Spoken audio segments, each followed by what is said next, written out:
Bismillahirrahmanirrahim. Assalamualaikum warahmatullahi wabarakatuh. Salam sejahtera bagi kita semua. Semoga kita senantiasa diberikan kemudahan oleh Allah SWT dalam setiap aktivitas kita. Bahwa adanya pernyataan atau bantahan dari saudara Badrudin Adib Cunang yang disampaikan baik melalui press release maupun secara langsung di media online tanggal 3 Februari 2021, ada beberapa poin dari pernyataan tersebut yang kami garis bawahi dan perlu untuk diluruskan. Satu, bahwa apa yang kami disampaikan melalui media Rabu 3 Februari 2021 tentang pemberhentian secara tetap saudara Badrudin Adib Cunang sebagai Sekretaris Jenderal Partai Berkarya sesuai dengan putusan Mahkamah Partai nomor 003 MP PTS PIP PBK 1/2021 tanggal 27 Januari 2021 adalah benar adanya dan dapat dipertanggungjawabkan secara hukum. Bahwa dengan telah diterbitnya surat putusan Mahkamah Partai tersebut, maka terhitung sejak tanggal 27 Januari 2021, saudara Badrudin Adib Cunang sudah bukan lagi sebagai Sekretaris Jenderal Sekjen Dewan Pimpinan PTPB Partai Berkarya. Oleh karenanya, terhitung sejak tanggal 27 Januari 2021 tersebut, saudara Badrudin Adib Cunang sudah tidak lagi berhak dan tidak mempunyai legitimasi dalam bentuk apapun untuk mengatasnamakan Partai Berkarya. Yang kedua, bahwa adanya pernyataan dari saudara Badrudin Adib Cunang yang mengklaim bahwa telah terjadi perubahan dan pergantian komposisi personalia Mahkamah Partai Berkarya itu adalah akal-akalan dan tidak benar. Karena sampai sekarang belum ada perubahan SK Menkumham nomor M.H.AH.11.01 tahun 2020 tanggal 30 Juli 2020 bahwa ada upaya dari segelintir orang yang mempertamakan rapat pimpinan nasional Rapimnas yang mengganti struktur kepengurusan khususnya komposisi dari Mahkamah Partai, kemudian diakte notariskan dan diusulkan kepada Menteri Hukum dan Hak Asasi Manusia. Tapi sampai saat ini usulan perubahan tersebut tidak mendapatkan pengesahan dari Menteri Hukum dan HAM. Perlu kami tegaskan bahwa Mahkamah Partai Berkarya dibentuk oleh partai melalui formatur sebagai wakil dari Persatuan Musyawarah Nasional Luar Biasa Munaslup yang dilaksanakan tanggal 11-12 Juli 2020. Jika ada keinginan dari segelintir orang yang ingin merubah struktur melalui rapat pimpinan nasional atau Rapimnas, tersebut adalah keliru dan merupakan pelanggaran terhadap pasal 52 ayat 4 huruf B.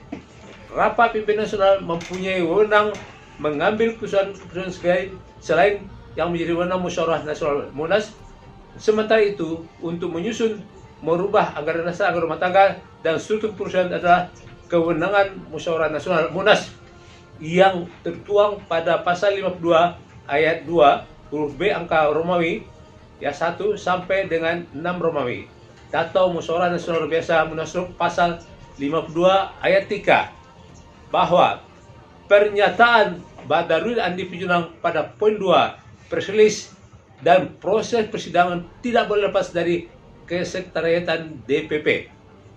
Pernyataan tersebut keliru dan tidak benar karena sejak Mahkamah Partai dibentuk melalui Munaslup dan disahkan oleh Menteri Hukum dan HAM melalui SK nomor M.H.17.A yang Romawi tahun 1 tahun 2020 tanggal 30 Juli 2020 saat itu Mahkamah Partai memutuskan berkantor di Gedung Vindelon Jalan Resale Raya nomor 9 Jakarta Pusat, di mana dari 3 perkara yang telah ditangani oleh Mahkamah Partai, 2 diantaranya dihadiri langsung oleh Ketua Umum dan Saudara Badrudin Adib Cunang sebagai pihak tergugat.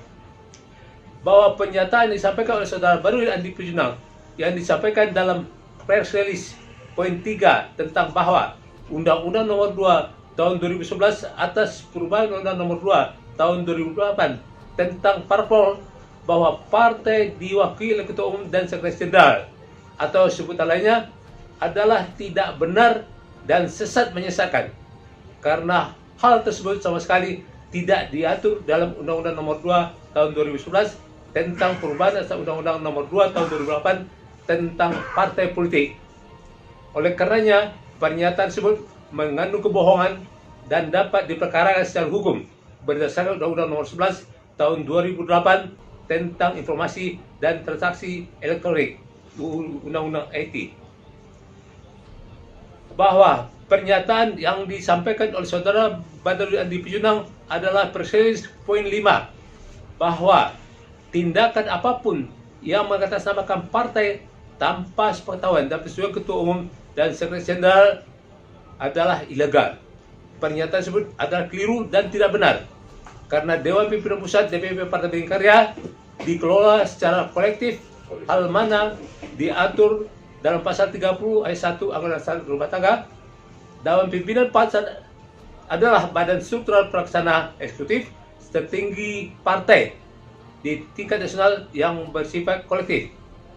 Alasan tidak dilibatkannya Ketua Umum karena sebagai pihak terkuat satu dan yang bersangkutan tidak kooperatif, dan Saudara Badarudin Andi Picunang yang pada saat itu sebagai Sekretaris Jenderal adalah pihak tergugat 2 dan berdasarkan putusan Mahkamah Partai telah diberhentikan secara tetap sebagai Sekretaris Jenderal.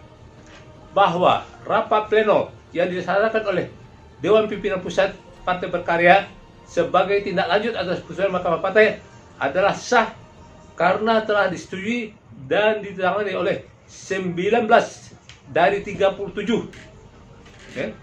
jumlah pengurus Dewan Pimpinan Pusat Partai Berkarya. Dari 37 hal tersebut 3 orang diantara yaitu Yudi Lawanto SH tidak mengakui dan menggugat SK Menkumham nomor MH 17AH 1101 tahun 2020. 2. Oktoberlandi SH telah mengundurkan diri tertanggal 10 Januari 2021 dan telah menjadi anggota partai politik lain. Dan 3. Badarudin Andi Picunang yang telah diberhentikan secara tetap berdasarkan putusan Mahkamah Partai nomor 003/PTS, PIP dan PBK 1/2021 tanggal 27 Januari 2021, sehingga jumlah pengurus yang sah adalah 34 orang. Bahwa pernyataan Saudara Badarudin Picunang pada pendapat press release tidak ada pergantian sekjen, ketum dan sekjen di Anggaran Dasar Anggaran Rumah Tangga Partai Berkarya dipilih dan diberikan oleh forum tertinggi partai Munas Berserup. Pernyataan tersebut adalah hoax karena pada kenyataan Saudara Badarudin Andi Picunang telah diberhentikan secara tetap sebagai Sekretaris Jenderal berdasarkan putusan Mahkamah Partai 003 MP PTS PIP PBK 1 Mawi 2021 tanggal 27 Januari 2021 atas gugatan penyalahgunaan kewenangan dan keuangan partai. Perlu kami tegaskan bahwa pasal 32 ayat 5 Undang-Undang Nomor 2 tahun 2011 tentang perubahan atas Undang-Undang Nomor 2 tahun 2008 tentang partai politik mengatur kewenangan Mahkamah Partai di mana putusannya final dan mengikat secara internal. Contoh Surat Edaran Mahkamah Agung SMA nomor 04 buah 6/AS/SP/12 Romawi 2016 tahun 2016 tentang pemberlakuan rumusan hasil rapat pleno Kamar Mahkamah Agung tahun 2016 sebagai pedoman pelaksanaan tugas pengadilan dan berlakunya atas hukum lex superior derogate legi inferiori. Hukum yang lebih tinggi mengenyampingkan hukum yang lebih rendah. Dihimbau kepada seluruh pengurus baik Dewan Pimpinan Pusat, Dewan Pimpinan Wilayah, Dewan Pimpinan Daerah, Dewan Pimpinan Cabang, Dewan Pimpinan Anak Cabang, dan simpatisan Partai Berdikari di seluruh Indonesia untuk tetap solid, tetap melaksanakan kepengurusan partai di semua tingkatan sebagaimana biasanya, dan untuk segera mempersiapkan terkait agenda-agenda politik baik secara nasional maupun di daerah masing-masing, dan tidak mengikuti himbauan instruksi dari kegiatan yang dilakukan oleh Saudara Badarudin Andi Picunang karena yang bersangkutan telah diberhentikan sebagai Sekretaris Jenderal Partai Berikarya terhitung sejak tanggal 27 Januari 2021 dan segala tindakannya yang mengatasnamakan Partai Berikarya tidak dapat dipertanggungjawabkan dan melanggar hukum. Jakarta, 5 Januari 2021, PLT Sekretaris Jenderal Partai Berikarya, Samsu Jalan, Maya Jeddah, TNI. Terima kasih.